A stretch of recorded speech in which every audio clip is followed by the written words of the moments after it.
আসসালামু আলাইকুম। আমাদের আজকের ভিডিওতে আমরা কথা বলবো ব্যাংকে যদি এফডিআর করেন কিংবা ফিক্সড ডিপোজিট করেন কিংবা মেয়াদি অ্যাকাউন্ট, তিনটা অ্যাকাউন্ট কিন্তু তিনটা নামে বলে আর কি, একই অ্যাকাউন্ট তিনটা নামে বলে। এটা করার পর যদি আপনার মৃত্যু হয়ে যায় তাহলে আপনার এই টাকার মালিক কি হতে পারে? এই টাকাটা কি নমিনি পাবে নাকি অন্য কেউ এই টাকার অংশ থেকে ভাগ পাবে? আজকের ভিডিওতে এটা নিয়ে আলোচনা করব।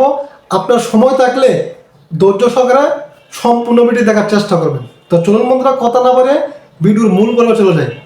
ব্যাংকে আমরা অনেকেই অনেক অ্যাকাউন্ট করি, টাকা জমাই। যদি আপনার কাছে টাকা থাকে তাহলে আমরা মাসে মাসে লাভ পাই, 3 মাস পরে লাভ পাই, 6 মাস পরে, 1 বছর পরে, 2 বছর পরে লাভ পাওয়া যায়।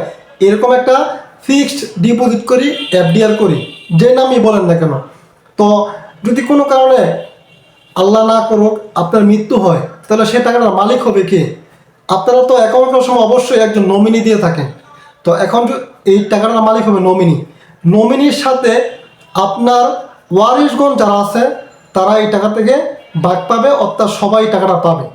ব্যাংক নমিনিকে বলবে, মানে যে ব্যক্তির নামে অ্যাকাউন্টটা ছিল, মানে যিনি মারা গেছে ওনার ওয়ারিশ কে কে আছে, এই ওয়ারিশগণ সবাই ব্যাংকে যেয়ে বলতে হবে যে আমার এই লোকটা মারা গেছে, এই অ্যাকাউন্টে উনি 5 লক্ষ টাকা জমাইছে, মানে ফিক্সড ডিপোজিট করছে।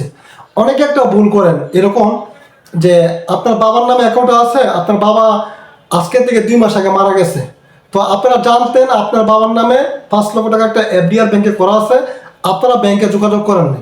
আপনারা মনে করছেন আপনারা 1 বছর পরে যাবেন তার লাভটা পাবেন। আসলে না, আপনি ডেথ সার্টিফিকেটটা যে দিনে যে ডেটে করবেন, আপনার বাবা যে ডেটে মারা গেছে ওই ডেট পর্যন্তই আপনি লাভ পাবেন। এর পরবর্তী যত সময় অতিবাহিত করবেন ওই টাকা আপনার ব্যাংকে যদি 2 বছর পরেও যান 2 বছর লাভ আপনি পাবেন না। অতএব আপনার বাবা যেদিন মারা গেছে ডেথ সার্টিফিকেট যেদিন আপনি করছেন ওই ডেট পর্যন্তই আপনার বাবার এফডিআর অ্যাকাউন্টে ব্যাংক লাভ দিবে। এর পরবর্তী সময় ব্যাংকের টাকা থাকলেও সেখানে আর লাভ দিবে না। এখন আপনারা কি করতে পারেন? ব্যাংকে যাবেন, ব্যাংকে গিয়ে আপনাকে বলতে হবে আমার বাবার নামে একটা এফডিআর আছে, এফডিআর যেই ডকুমেন্টসটা আপনার কাছে আছে সেটা দিলে তারা বলবে ওয়ারিশ সার্টিফিকেট লাগবে, আপনার যে সরকার যে স্ট্যাম্প আছে স্ট্যাম্প লাগবে, সবার ছবি লাগতে পারে, আইডি কার্ড লাগবে সবার। তারপরে আপনারা যখন নাকি এই ডকুমেন্টসগুলো ব্যাংকে সাবমিট করবেন, ব্যাংকে দেওয়ার পরে ব্যাংক থেকে 2 জন কিংবা 1 জন অফিসার গিয়ে আপনার বাবা যে মৃত্যুবরণ করছে এটা ভেরিফিকেশন করবে। তারা ভেরিফাই করার পরে আপনাদেরকে হয়তো ফোনের মাধ্যমে বলে দেবে যে আপনারা ইমুক দিন আইসা ব্যাংক থেকে টাকা নিতে পারেন। আপনারা কখনোই এই বোকামি মানে এই বোকামিটা করবেন না যে আপনার বাবা আজকে মারা গেছে, তো আজকে তো আপনাদের বাড়িতে শোকাও, তো পরিবার আপনারা কীভাবে ব্যাংকে যাবেন? হয়তো শোকটা কেটে গেলে এই 2 দিন 3 দিন কিংবা 1 সপ্তাহ পরে ব্যাংকে যোগাযোগ করবেন। ব্যাংক থেকে যে বলবে ডেথ সার্টিফিকেট লাগবে, আপনাদের ওয়ারিশ সার্টিফিকেট লাগবে, সবার ছবি লাগতে পারে, আর আইডি কার্ডের ফটোকপি লাগবে, আর স্ট্যাম্প লাগবে।